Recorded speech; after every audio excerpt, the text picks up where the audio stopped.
Good day, Mr. Rashad. My name is Surinder, and we are all from Team EAE. I would like to present my group members, which is Michelle, Charity, Badrul, Guru, and Wansing. And our topic for today is PushBullet. And now I would like to pass the stage to Wansing. Mr. Rashad, now I will first explain to you the introduction of PushBullet.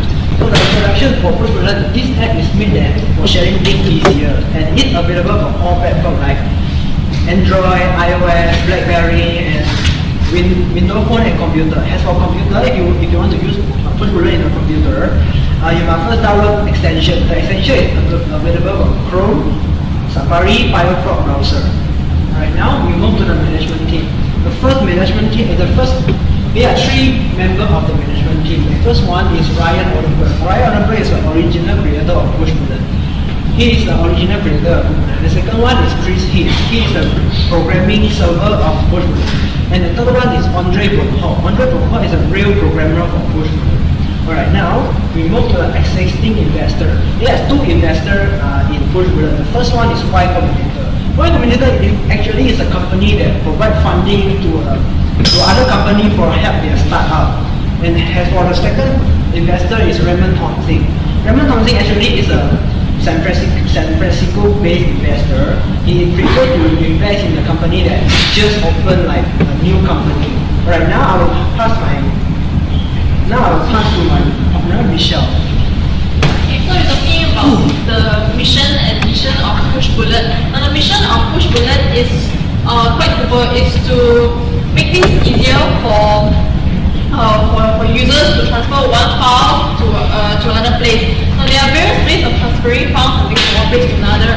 It can be done by using pen drive, Dropbox, and so on. Now, but using these methods, they take an amount of time and also take steps that are unnecessary. So with PushBullet, with this outlet of PushBullet, it can make things easier and simpler for users as well. Now with this one-time setup, users can choose their recipient using the PushBullet link and then send their files and links to another recipient.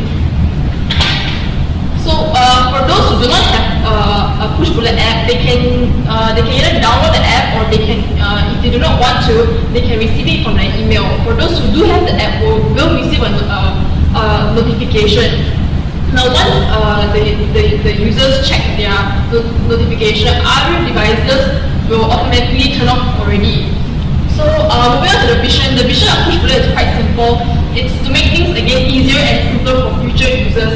Users do not need to worry about missing another message, as well as PushBullet will help push your message to your desktop as well. So what PushBullet wants to do is to help users to send files and links from one place to another in an instant at any time and at any place. Users also do not need to check their emails anymore, as PushBullet will also push your emails to your devices. So next, I'll be passing on to Charity. Thank you, Michelle. The next part I'll be presenting is about ideas.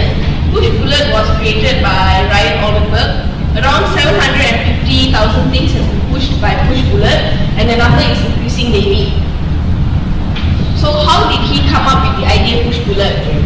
Before PushBullet, he wanted to send files from his phone to his computer, but he only could use the email to do so. Since the release of Android 4.1 Jelly Bean, the notification tray has been added. Therefore, he could just push anything with just one click. So what can you do with PushBullet? With PushBullet, you can send files, links, reminder, notes, monitor notification, and push items to your friends from your phone to your laptop or vice versa. For example, if you are searching for a restaurant website on your desktop, you can straight away push the address to your phone by PushBullet, and you can also view it in PushBullet by Google Maps. To whom can you push items to? You can push items to your friends. You also can add friends to their email if they do not have PushBullet. The next part, I will pass it to my friend Guru. Hi, today we're going to talk about pros and cons of PushBullet. Advantages, there's 4 advantages, and disadvantages are 2. First advantage, which is easier transfer files messenger. Transfer file messenger is something like pictures, emails, files, any message you want to transfer, just click one button, push. just go. Direct link to Google account. Direct link Google account, which is mean any document you want to push it by PushBullet, it's directly linked to Google account. It will save in Google account. Just in case you delete from PushBullet, everything will save in Google account. And using smartphone or etc. Which is mean nowadays most of people using a smartphone, they also can have a PushBullet apps in phone, which is smartphones and tablets. And that's the fastest, easiest way to just transfer your documents by PushBullets. And these advantages by PushBullet, which is have to use internet connection, something like Wi-Fi. They should have to use Wi-Fi or mobile data.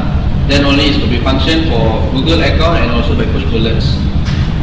Have to sign in Google account, which is mean you have to have if you want to log into PushBullet, you have to have a Google account, and you cannot log in by Yahoo email or Hotmail. That's a disadvantages. The next, I'll pass it to Badro. Thank you, Guru. Well, business model. Business model is basically how they generate their profit and revenues from their application.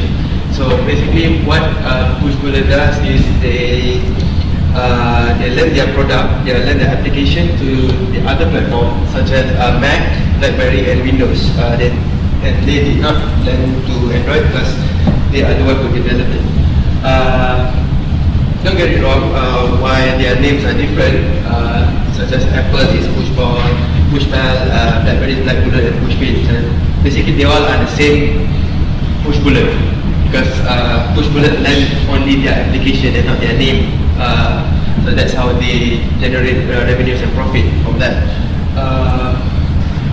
So to summarize it all, PushBullet they lend their product, the application to the other platform, and the other platform pay them their share and their royalties. That's how they get money. And I'll pass it to Rita for the business plan. Alright, PushBullet business plan. Basically, they have for the business plan, they have three main criteria that they are looking for in that: the target market, environmental analysis, which is the competitor, and last but not least, the financial funding. Alright, target market. PushBullet do not have to have a specific target market, but they are looking for their main target market is very simple. It's basically for people who have a Google account, for those who want to transfer files, link, messages very quickly, and those who want to be updated with information, which is like on the spot, you just get the information quickly. Environmental analysis, another one is competitors. Competitors, PushBullet has six other competitors that has a similar function with them, but just that they can't beat PushBullet. They just cannot beat PushBullet because why? They lack in certain things. PushBullet makes it fast and easy rather than all the six of them, which is very slow and crappy. So the similarity of PushBullet is very simple. They are pushover, then push, surf on, Panacea, QPush, and last but not least, push to BlackBerry, which is quite a very slow moving apps. So how does PushBullet wants to be very diverse? It's very simple. Like what Badro mentioned just now, they just land their operating system down to Mac, BlackBerry, and Windows, and they come up with a simpler way and plan for the others to use it. Such as for Mac user you have PushPal, for BlackBerry you have BlackBullet, and last but not least for Windows you have PushPin, which is much more easier. Within a swipe, just get your information fast. So financial funding. Basically, what my colleague mentioned now, what my colleague Wansi mentioned just now about financial funding is that basically we have two main major investors in this particular group, which is Raymond Tonsing and Y Combinator. Raymond Tonsing is among the has invested a lot of cash in PushBullet, which is an estimated of $200,000 to $1 million. And Y Combinator just invested around $100,000 to $200,000 American dollars, but that's not all. Y Combinator has shares they have bought shares from PushBullet, which is a 7% equity share from PushBullet itself, making them a small majority owner in PushBullet. Alright, coming up to a conclusion is that how do we get all of the information from? It's very simple. We use internet, which is Google, which is the main thing that we use. And on top of that, for investment, we use investment website, which is AngelList, YCList, Craigslist, and CTV. For computer tech, like how we know about the other platforms and systems, is basically from the computer tech website, which is craigberry.com, Android, etc. And we did even email to PushBullet to ask them about what is their company is all about. Such as a colleague of mine, he emailed them, and there's one of them from me. Yeah, personally emailed them as well to ask about what is their target market, what is their business plan, what they're trying to do well. Alright, that's the conclusion of it. Thank you for watching. And we just got pushed.